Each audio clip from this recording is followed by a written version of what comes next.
আসসালামু আলাইকুম। বাংলাদেশ বেতার, রাজশাহী। স্থানীয় সংবাদ পড়ছি শাম্মী আক্তার সুমি। জুলাই সনদের প্রতিটি অক্ষর, প্রতিটি শব্দ এক এক করে বাস্তবায়ন করা হবে বলে জানিয়েছেন প্রধানমন্ত্রী তারেক রহমান। তিনি গতকাল সন্ধ্যায় বগুড়া শহরের আলতাফুন্নেসা খেলার মাঠে অনুষ্ঠিত জনসভায় প্রধান অতিথির বক্তব্যে একথা বলেন। প্রধানমন্ত্রী বলেন, সংসদের দক্ষিণ প্লাজায় দাঁড়িয়ে বাংলাদেশ জাতীয়তাবাদী দল যে জুলাই সনদে স্বাক্ষর করে এসেছে, সে জুলাই সনদ বাস্তবায়ন করা হবে। তবে কিছু রাজনৈতিক দল সংসদে এবং সংসদের বাইরে জনগণকে বিভ্রান্ত করার জন্য কিছু কথাবার্তা বলা শুরু করেছে। তারেক রহমান বলেন, বাংলাদেশের মানুষ তাদের হারিয়ে যাওয়া ভোটাধিকার প্রতিষ্ঠিত করেছে, তাদের কথা বলার অধিকার প্রতিষ্ঠিত করেছে, যা এক যুগের বেশি সময় ধরে কেড়ে নেওয়া হয়েছিল। বগুড়ার উন্নয়ন পরিকল্পনা নিয়ে প্রধানমন্ত্রী বলেন, বগুড়া সিরাজগঞ্জ রেললাইন বাস্তবায়ন হবে। বগুড়া বিশ্ববিদ্যালয়ে দ্রুতই কার্যক্রম শুরু হবে। এর আগে প্রধানমন্ত্রী বাগবাড়িতে খাল খনন, টিকাদান কর্মসূচি উদ্বোধন, ফ্যামিলি কার্ড বিতরণ, বগুড়া পৌরসভাকে সিটি কর্পোরেশন ঘোষণা সহ একাধিক কর্মসূচিতে অংশ নেন।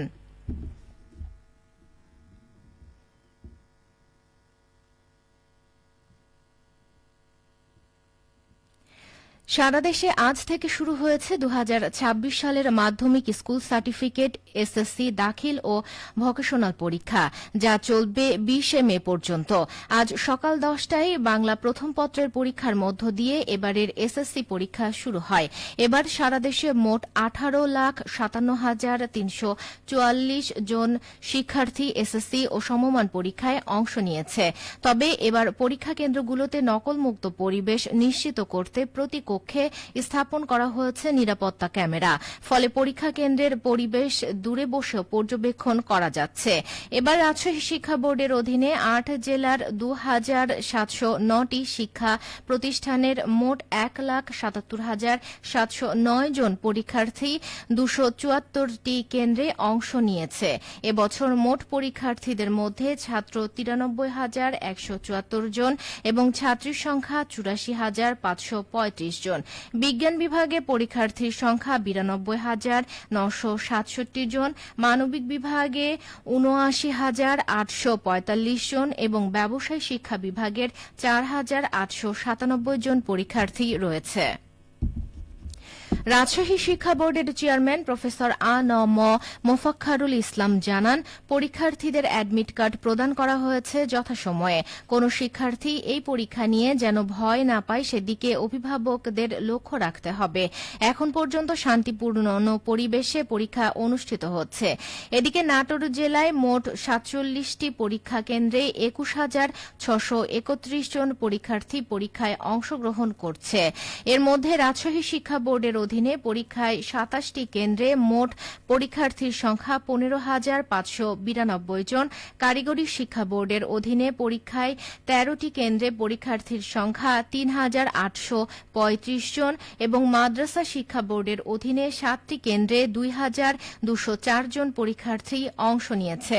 নাটোর জেলা প্রশাসক আসমা শাহিন বলেন, জেলা ও উপজেলা পর্যায়ে কর্মরত এক্সিকিউটিভ ম্যাজিস্ট্রেট বৃন্দ পরীক্ষা কেন্দ্রগুলোকে পরিদর্শন করছেন এবং পর্যবেক্ষণে রয়েছেন। সফলভাবে পরীক্ষা সম্পন্ন করতে জেলা প্রশাসন বদ্ধপরিকর। বগুড়ায় শুরু হয়েছে হাম রুবেলার জরুরি টিকাদান ক্যাম্পেইন।